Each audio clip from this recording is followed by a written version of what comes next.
नमस्कार, मी बोंगणे sir. Creative academy या YouTube चॅनलमध्ये आपलं स्वागत आहे.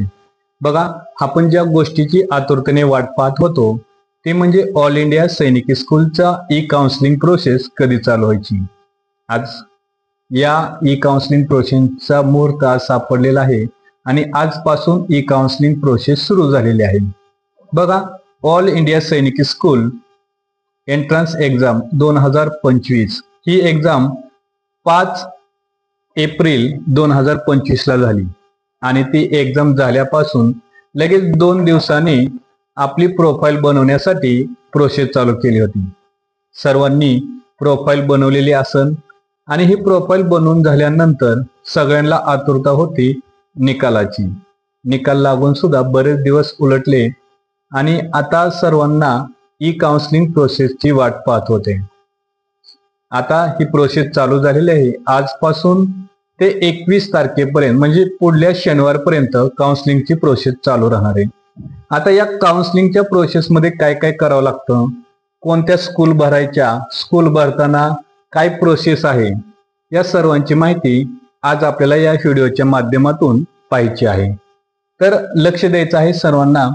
तत्पूर्वी बघा, 2025 या शैक्षणिक वर्षामध्ये आपल्या स्कूलचे अकॅडमीचे 25 विद्यार्थी या एक्झाम मध्ये बसलेले होते.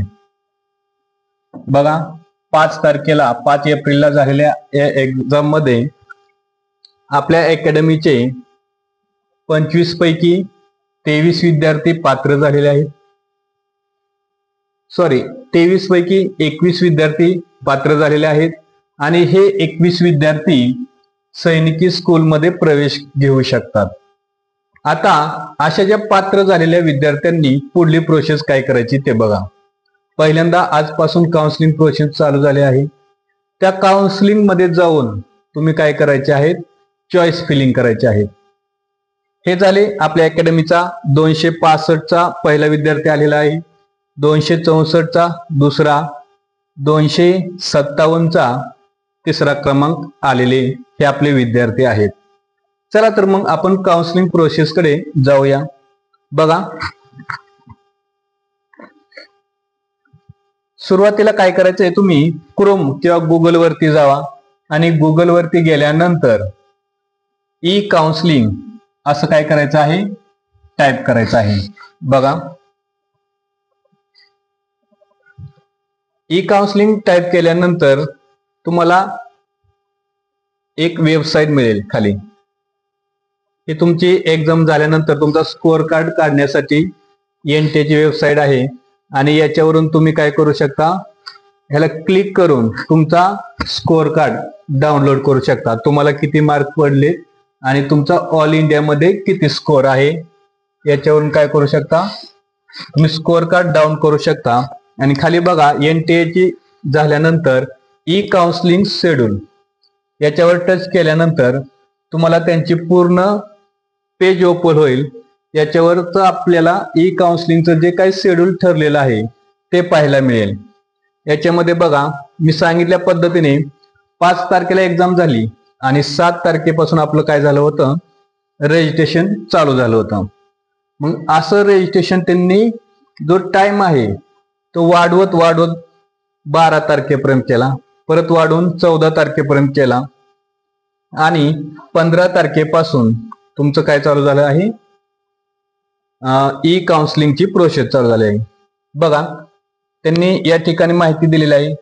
15/6/2025 सकाळी 8 वाजल्यापासून ते 21/6/2025 ला रात्री 24 म्हणजेच रात्रीच्या 12 वाजेपर्यंत ही प्रोसेस चालू राहणार आहे. आता याची थोडक्यात माहिती बघा.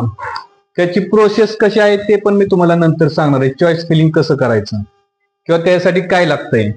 त्याच्या अगोदर आपल्याला जे राऊंड होतात त्या राऊंडची थोडक्यात माहिती बघूया. तुम्ही चॉईस फिलिंग केल्यानंतर गेल्या वर्षी 7 राऊंड झालेत.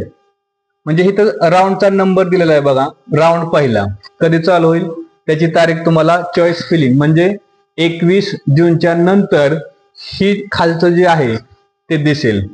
पहिला राऊंड किंवा सीट अलॉटमेंट डेट पहिल्या राऊंडला कधी निकाल डिक्लेअर होतोय ती दिसेल. नंतर तुम्हाला बघा date of accept allotted school, म्हणजे ज्या स्कूलमध्ये तुमची निवड झाली त्याची तारीख, ते स्कूल तुम्हाला ऍक्सेप्ट करायचंय का रिकन्सिडर करायचंय का एक्झिट करायचंय. परत 3 पर्याय येतात तुम्हाला. ज्यावेळेस पहिला राऊंड होईल त्याच्यानंतर ऍक्सेप्ट करायचं असेल, ज्या स्कूलचं नाव येईल त्या स्कूलमध्ये तुम्हाला जावं लागेल. रिकन्सिडर करायचं म्हणजे तुम्हाला अजून वाट पाहायची असेल दुसऱ्या राऊंडची, तर तुम्ही काय करणार आहे, रिकन्सिडर करणार आहे. आणि जर तुम्हाला या प्रोसेस मधून बाहेर पडायचं असेल तर एक्झिट, असे 3 ऑप्शन असतात.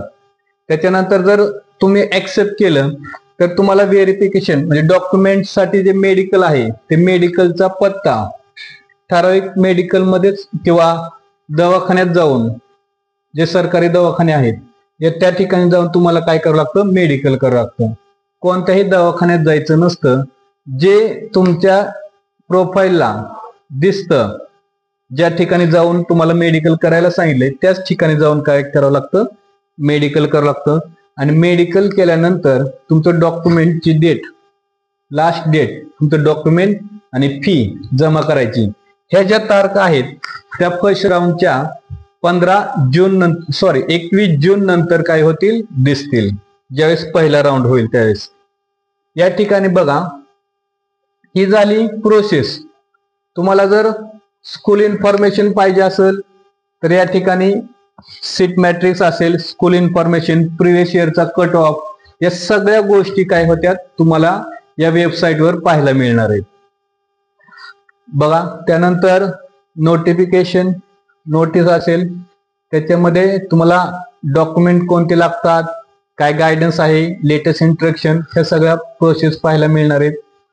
आपण बघत होतो काउन्सिलिंग. काउन्सिलिंगच्या खाली बघा शेड्यूलच्या खाली लिस्ट ऑफ डॉक्युमेंट दिलेले आहे. ज्या पालकांना खरोखरच प्रवेश घ्यायचा आहे त्यांनी ही लिस्ट ऑफ डॉक्युमेंटची पाहू शकता. त्याच्यावर टच केल्यानंतर तुम्हाला बघा एक लिस्ट ऑफ डॉक्युमेंटचा तक्ता तयार येतो. आता या तक्त्यामध्ये काय काय दिसतंय ते बघा. चेकलिस्ट फॉर पॅरेंट, ती डाउनलोड करा आणि ती तुम्हाला भरायची आहे. ही सगळी प्रोसेस कधी आहे, तुमचा नंबर लागल्याच्या नंतरची आहे. पण तुम्हाला नंबर लागल्यानंतर लयत जास्तीत जास्त 2 ते 4 दिवसाचा वेळ असतो. त्यावेळेस तुम्हाला डॉक्युमेंट काढण्यासाठी गडबड होऊ नये म्हणून ही जी यादी आहे ती अगोदरच काय करायची आहे, पाहून घ्यायची आहे. त्या बघा provisional admission letter, admit card, ते काही एनटीएच्या वेबसाईटवर तुम्हाला मिळून जाईल. स्कोअर कार्ड मगाशी मी दाखवलं होतं सुरुवातीला, त्या ठिकाणावरून स्कोअर कार्ड तुम्ही डाउनलोड करू शकता. त्यानंतर आयडी प्रूफ, पॅरेंट, स्टुडंट आणि फादर मदर, ते पण आधार कार्ड हे असेल तुमच्याकडे. त्या पद्धतीने बर्थ सर्टिफिकेट, इतर ते लस ही दिलेले असते विद्यार्थ्यांना, मुलांना त्या लसची तारीख ही द्यावी लागते. नंतर फोटो सांगितलेत बघा, पासपोर्ट साईज कॅन्डिडेटचं 5 फोटो, फॅमिलीचा 2 फोटो लागतील, याची पण तयारी करून ठेवा. अशा पद्धतीने हे जे डॉक्युमेंट आहे त्या डॉक्युमेंटची या ठिकाणी काय यादी आहे त्याची तयारी तुम्हाला करायची आहे. ठीक आहे. आता एका विद्यार्थ्याचा फॉर्म किंवा जे शेड्यूल आहे आलेलं त्याच्यानुसार आपण काय करूया, फॉर्म कसा भरतात किंवा शाळा कशा सिलेक्ट करतात त्याची थोडक्यात माहिती बघूया. बघा आता माझ्याकडे एका विद्यार्थ्याचा नंबर आहे, ते आपण काय करू, युजर नंबर मोबाईल करू, त्या मोबाईल मधून आपण काय करूया, एका विद्यार्थ्याचं ऑनलाईन कशा पद्धतीने तुम्ही भरू शकता याची माहिती बघूया.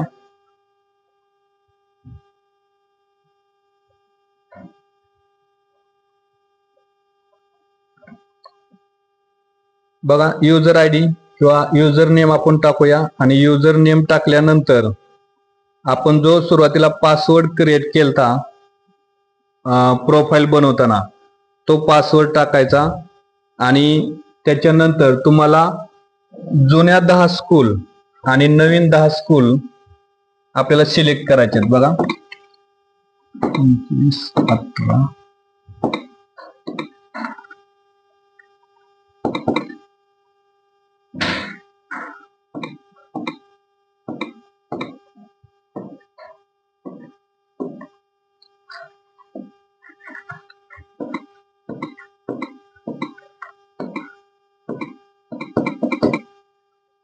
पासवर्ड तुम्हाला टाकल्यानंतर कॅप्चा टाकायचा आहे, small y JDS capital C, आणि ही कॅप्चा टाकल्यानंतर साइन इन केल्यानंतर बघा तुम्हाला तुमचं प्रोफाईल दिसेल. मी एका विद्यार्थ्याचं या ठिकाणी काय केलेलं आहे, युजर ID आणि पासवर्ड टाकून ही प्रोफाईल ओपन केलेली आहे. आता या प्रोफाईल मध्ये बघा त्या विद्यार्थ्याचे मार्क समजतात. आता सुरुवातीला आपला जो विद्यार्थी आलेला आहे या ठिकाणी त्या कॅन्डिडेटचे मार्क आहेत. या ठिकाणी ऑल इंडिया रँक, आता मार्क आहेत 265. त्या विद्यार्थ्याचा ऑल इंडिया रँक किती आलेला आहे, 2921. हा त्या विद्यार्थ्याचा झाला ऑल इंडिया रँक. आता ही जी प्रोसेस आहे तुम्हाला सगळं माहिती, मदर नेम, फादर नेम या ठिकाणी मिळाल्यानंतर तुम्हाला काय करायचंय बघा, या साईडला चॉईस फिलिंगचा ऑप्शन आहे बघा. त्या ठिकाणी जाऊन तुम्हाला काय करायचे आहेत, जुन्या सैनिकी स्कूलच्या 10 आणि न्यू सैनिकी स्कूल 10 असे 20 चॉईस आपण काय करू शकतो, फिल करू शकतो. म्हणजे आता या ठिकाणी बघा त्यांनी काही चॉईस अगोदरच दिलेत, म्हणजे अल्फाबेटिकल ऑर्डर प्रमाणे आंध्र प्रदेश, अरुणाचल प्रदेश, आसाम असे नंबर टाकून चॉईस ऑलरेडी दिलेत बघा. आता हे झाले ओल्ड सैनिकी स्कूल, किती 33. असे ओल्ड सैनिक स्कूल 33 आहेत. त्यापैकी आपल्याला क्रमाने काय करायचे आहेत, चॉईस द्यायचे आहेत. आणि या ठिकाणी बघा न्यू सैनिकी स्कूल, जे न्यू सैनिकी स्कूलला 40% राऊंड असतो त्याचे किती आहेत चेक करा एकदा, 78. आणि या सैनिकी स्कूलला आपल्याला काय करायचंय, प्रेफरन्स द्यायचं आहे. आता हे प्रेफरन्स देताना कोणत्या गोष्टी लक्षात ठेवायची, की ज्या सैनिकी स्कूलचा निकाल छान आहे किंवा आपला विद्यार्थी त्या ठिकाणी राहू शकतो. आता जर आपण महाराष्ट्रातील असेल तर सातारा आणि चंद्रपूर हे 2 महाराष्ट्रातील सैनिकी स्कूल आहेत आणि दोन्हीही खूप छान आहेत. त्याच्यानंतर जर तुम्हाला दुसऱ्या राज्यात जायची वेळ आली तर आपल्याला जवळ असणारे राज्य ते पहा, किंवा ज्या ठिकाणचा निकाल भविष्याच्या दृष्टीने चांगला आहे, NDA किंवा इतर 10वी 12वीचा निकाल, अशा ठिकाणी तुम्ही काय करू शकता, चॉईस देऊ शकता. हे झाले चॉईस देण्याची प्रोसेस. तुम्ही काय करायचंय, इथून अनलॉक करायचं, चॉईस भरायचं आणि नंतर या ठिकाणी काय करायचं आहे, लॉक द चॉईस करायचे आहेत. ही प्रोसेस एकदाच करायची आहे. आणि ही प्रोसेस झाल्यानंतर 21 तारखेच्या पुढे तुम्हाला काय होणार आहे, निकालाची वाट पाहावी लागणार आहे. 21 तारखेपर्यंत तुम्हाला चॉईस फिलिंग आहे आणि 21 तारखेच्या नंतर तुम्ही काय करू शकता, चॉईस किंवा निकालाची वाट बघू शकता. ही झाली आपली चॉईस फिलिंगची माहिती.